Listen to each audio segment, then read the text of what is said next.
একটা life changing story, ছোট্ট গল্প আপনাদের সামনে রাখতে চলেছি।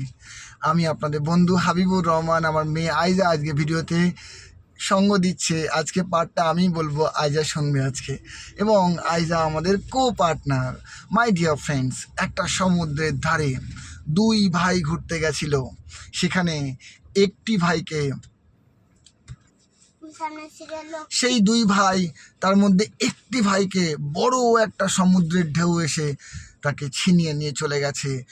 আর ওই ভাই এত দুঃখে কান্নাকাটি করেও তার ভাইকে যখন খুঁজে পেল না, সে হতাশাগ্রস্ত হয়ে সমুদ্রের বালিতে লিখে দিয়ে গেল পাড়েতে, এই কঠোর সমুদ্র, এই সমুদ্র আমার ভাইকে কেড়ে নিয়েছে, এই খুব নিষ্ঠুর সমুদ্র।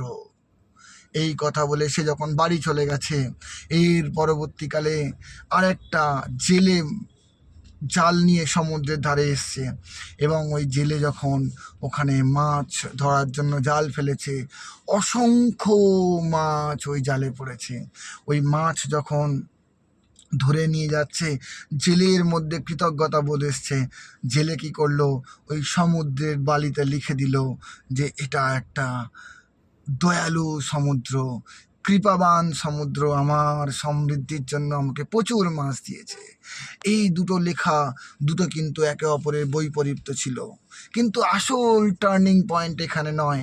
টার্নিং পয়েন্ট ছিল একটা বিশাল সমুদ্রের ঢেউ যখন ওই সমুদ্রের জলে, সমুদ্রের পাড়ে আছড়ে পড়লো। পুরো লেখাগুলো ধুয়ে মুছে সাফ হয়ে গেল।